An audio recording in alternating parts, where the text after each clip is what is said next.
Saat anak-anak Ankole lain mulai berlomba mengadu tanduk dan berlatih menabrakkan tanduk itu ke rumput tinggi, Wanu lebih suka duduk di tepi kolam untuk melihat bayangannya.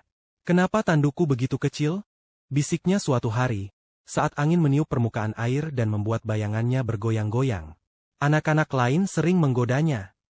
"Tandukmu seperti ranting pohon pisang," celetuk Molo, Ankole yang paling suka pamer tanduk. "Kalau angin bertiup kencang, jangan-jangan tandukmu akan terbang," seru yang lain sambil tertawa. Wanu berusaha tertawa juga, tapi hatinya mengerut seperti daun kering. Ia tak tahu harus bagaimana. Ia makan dengan baik, minum dari kolam, berlarian dengan kawanannya, tetapi tanduknya tetap kecil. Ibunya, Mamaya, selalu mengelus kepalanya dengan lembut setiap malam. "Wanu," kata Mamaya sambil menatap bintang, "tanduk bukanlah segalanya. Bahkan daun kecil pun bisa memberi rasa teduh jika hatinya ikhlas." "Tapi kenapa semua Ankole punya tanduk besar?" tanya Wanu. "Karena mereka tumbuh sesuai kisah hidup mereka. Tandukmu akan tumbuh mengikuti kisahmu juga, kisah yang belum kamu mulai." Wanu memandangi langit. Di kejauhan, bulan muncul perlahan, bulat dan tenang, seperti tanduk melengkung di langit. Ia mulai bertanya-tanya, mungkinkah ada kisah untuk tanduk sekecil miliknya? Di suatu pagi, ketika embun masih menggantung di ujung rumput dan burung sekretaris belum selesai bernyanyi, datang kabar dari utara sabana. Ladang rumput emas, tempat makan terbaik untuk kawanan Ankole akan mulai mengering. Kekhawatiran menyelimuti seluruh sabana. Namun Wanu belum tahu bahwa inilah awal dari kisahnya. Kisah tanduk kecil yang akan menyentuh hati seluruh sabana. "Wanu," kata Mamaya sambil menatap bintang, "tanduk bukanlah segalanya. Bahkan daun kecil pun bisa memberi rasa teduh jika hatinya ikhlas." "Tapi kenapa semua Ankole punya tanduk besar?" tanya Wanu. "Karena mereka tumbuh sesuai kisah hidup mereka. Tandukmu akan tumbuh mengikuti kisahmu juga, kisah yang belum kamu mulai." Wanu memandangi langit. Di kejauhan, bulan muncul perlahan, bulat dan tenang, seperti tanduk melengkung di langit. Ia mulai bertanya-tanya, mungkinkah ada kisah untuk tanduk sekecil miliknya? Di suatu pagi, ketika embun masih menggantung di ujung rumput dan burung sekretaris belum selesai bernyanyi, datang kabar dari utara sabana. Ladang rumput emas, tempat makan terbaik untuk kawanan Ankole akan mulai mengering. Kekhawatiran menyelimuti seluruh sabana. Namun Wanu belum tahu bahwa inilah awal dari kisahnya. Kisah tanduk kecil yang akan menyentuh hati seluruh sabana. Sabana pagi itu tidaklah seceria biasanya. Angin yang biasa membawa aroma segar dari padang rumput emas kini membawa bau kering dan debu. Matahari belum tinggi, tetapi kegelisahan sudah menyebar dari satu kawanan ke kawanan lain. Para Ankole Watusi berkumpul di dekat batu besar tempat rapat kawanan sering diadakan. Toro, pemimpin kawanan yang memiliki tanduk yang besar dan melengkung seperti lengkungan pelangi saat hujan reda, berdiri di atas batu dan matanya tajam menatap Cakrawala. "Sesuatu telah terjadi di ladang rumput emas," ucapnya dengan suara berat. Air yang biasa mengaliri padang itu tak lagi mengalir. Rumputnya mulai mengering. Burung-burung sudah pergi dan bahkan serangga pun tak lagi tinggal. Kawanan bergumam cemas membicarakan tentang rumput emas. Rumput emas adalah tempat terbaik untuk makan. Rumputnya tinggi, lembut, dan penuh gizi. Di sanalah para induk menyusui, anak-anak belajar bertarung, dan para Ankole tua beristirahat dengan tenang. "Kita harus mencari tahu," lanjut Toro. "Tapi medan menuju ke sana penuh bahaya, kita tak tahu apa yang menyebabkan kekeringan." Molo maju ke depan dan berkata, "Aku dan teman-temanku bisa pergi. Kami kuat." Tapi Toro menggeleng sembari berkata, "Kalian terlalu mudah terlihat. Jika penyebabnya adalah pemburu atau manusia, kita bisa dalam bahaya. Kita butuh mata yang lincah dan kaki yang ringan." Di antara kawanan, Wanu berdiri ragu-ragu. Ia menoleh ke ibunya. Mamaya memberi anggukan kecil sebagai tanda setuju. Wanu maju, suaranya gemetar namun yakin dan berkata, "Aku mau mencoba."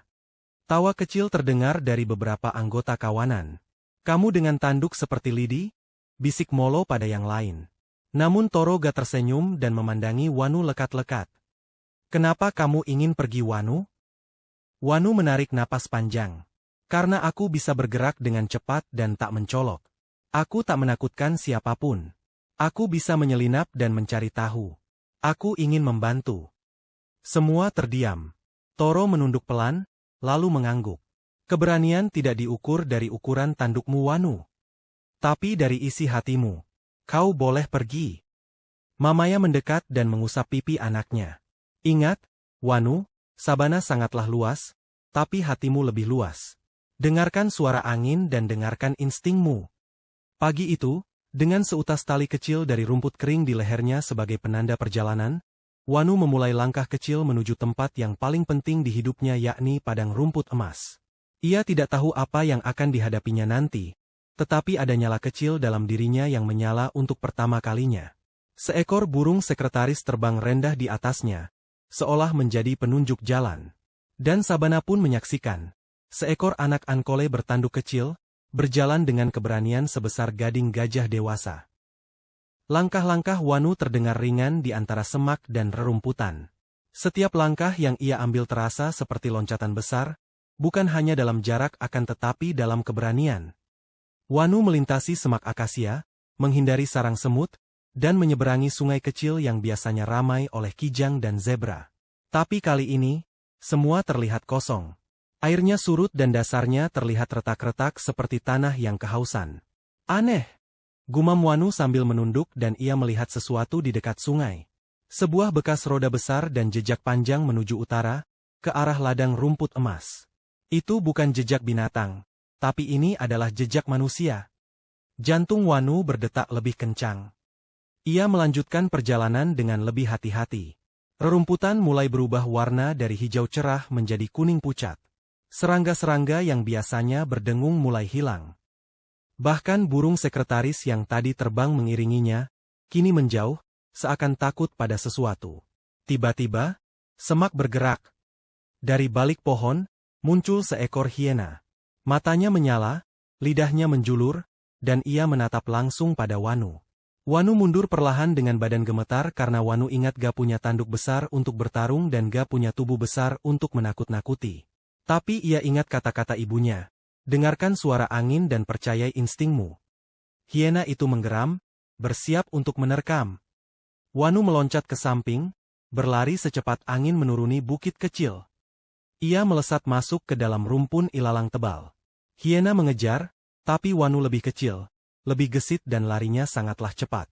Ia meliuk, memutar, menyelinap, hingga akhirnya terdengar suara. Suara kecebur. Wanu meluncur ke dalam kolam lumpur dangkal. Hiena berhenti di pinggir kolam, jijik dan kebingungan. Ia mengendus, lalu pergi meninggalkan Wanu yang kini bersembunyi di balik batu lumpur. Wanu tertawa pelan meskipun tubuhnya kotor. Tanduk kecil, badan kecil, tapi berakal besar, katanya sambil tersenyum. Saat malam menjelang, Wanu menemukan sebuah bukit kecil. Dari atasnya, ia melihat padang rumput emas, atau lebih tepatnya, bekasnya. Rumput yang dulu lebat kini nyaris hilang. Di tengah padang itu, berdiri pagar-pagar besi tinggi dan gundukan tanah merah. Ada alat-alat besar yang mengeruk sungai dan mengubah aliran air. Manusia, mereka membendung air untuk ladang mereka sendiri, bisik Wanu. Air yang biasa mengalir ke rumput emas kini dialihkan. Tanpa air, rumput mengering. Tanpa rumput, kawanan akan lemah. Wanu tahu, ia harus segera kembali. Tetapi perjalanannya belum selesai.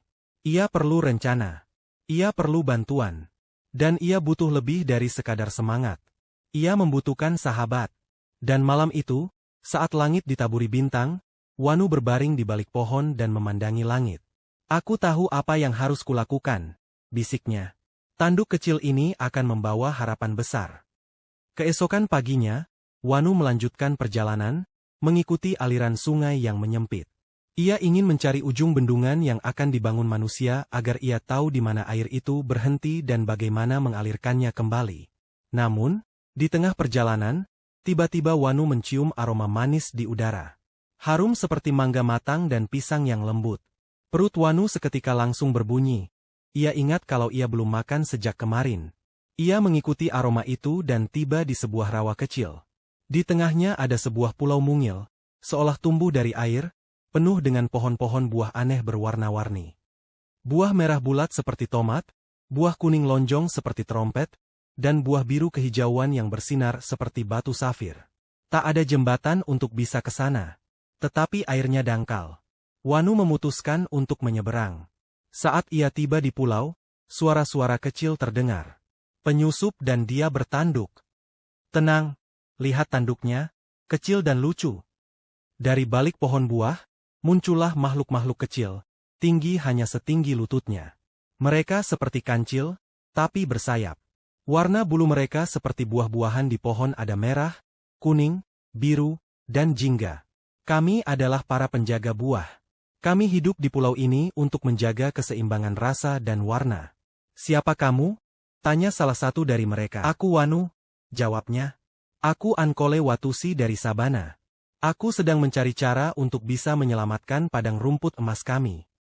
Para penjaga buah saling berpandangan. Kalau begitu, kamu boleh makan buah kami, kata yang tertua, seekor kancil biru bernama Biraku. Tapi kamu harus memilih hanya satu. Wanu terdiam dan berkata, kenapa hanya satu?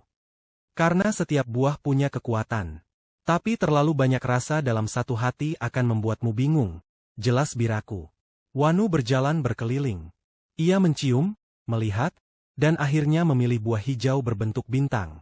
Ketika ia menggigitnya, rasanya manis, segar, dan tiba-tiba kepalanya terasa dingin seperti tersiram air sungai. Ia terdiam. Telinganya bisa mendengar dengan lebih tajam, dan dalam pikirannya, muncul gambaran aliran air yang tersumbat oleh bebatuan besar.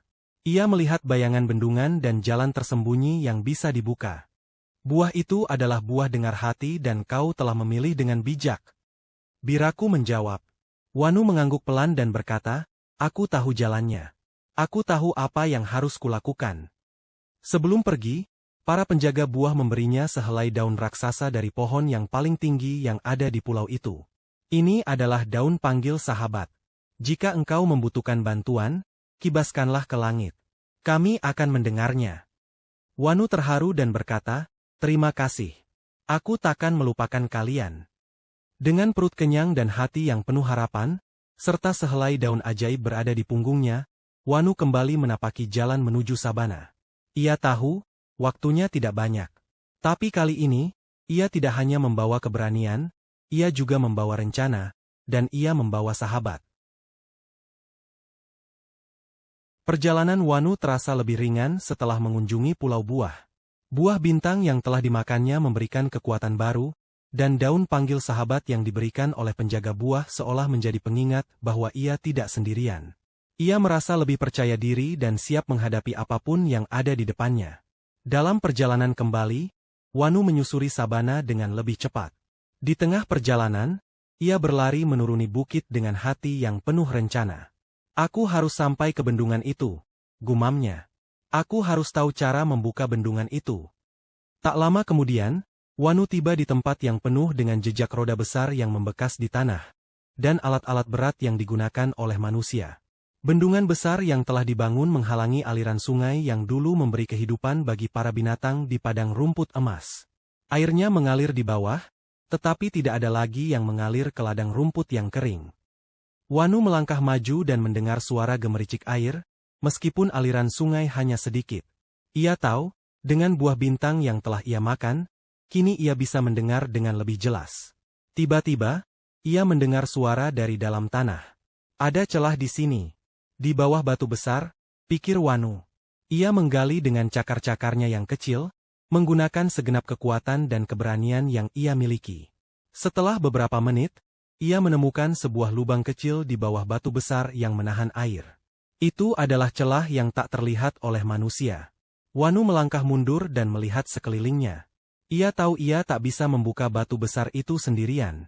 Ia harus memanggil teman-temannya. Ia ingat akan daun panggil sahabat yang diberikan oleh penjaga buah. Dengan hati yang mantap, Wanu segera mengibaskan daun itu ke langit.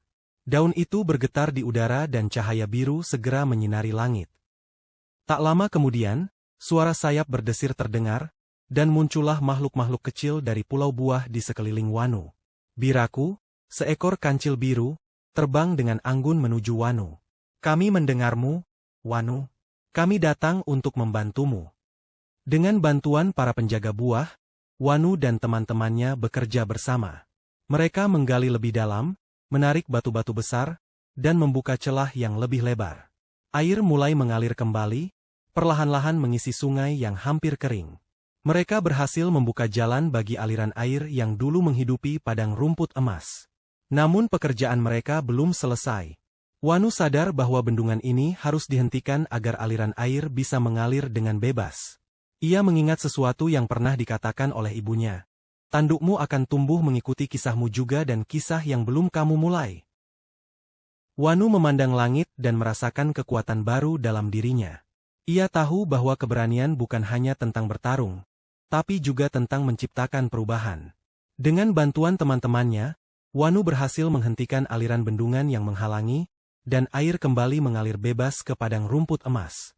Kawanan Ankole Watusi yang telah menunggu dengan cemas di sabana akhirnya bisa menikmati rumput hijau yang lebat lagi. Para induk menyusui anak-anak mereka dengan tenang, dan semua hewan di sabana merasa gembira. Pada malam hari, saat para Ankole berkumpul untuk merayakan kembalinya rumput emas, Wanu berdiri di tengah, ia merasa bangga. Tanduk kecilnya mungkin tidak melengkung indah seperti tanduk-tanduk besar milik ayah atau Toro, pemimpin kawanan Ankole. Tetapi ia tahu bahwa keberanian dan niat baik bisa menghasilkan perubahan yang besar. Ibunya, Mamaya, mendekat dan tersenyum penuh kebanggaan. Kau telah tumbuh, Wanu. Tandukmu mungkin kecil, tapi hatimu besar. Nyum dan memandang keluar, ke sabana yang kini telah kembali hidup. Wanu tersenyum dan memandang keluar, ke sabana yang kini telah kembali hidup. Di bawah sinar bulan yang cerah, ia tahu bahwa kisahnya baru saja dimulai. Sabana kembali hijau. Dan Wanu, dengan tanduk kecilnya, menjadi pahlawan yang dihormati oleh seluruh kawanan. Cerita tentang Wanu dan tanduk kecilnya menjadi legenda yang diceritakan turun-temurun di sabana, mengingatkan mereka semua bahwa keberanian sejati datang dari dalam hati, bukan dari ukuran tanduk mereka.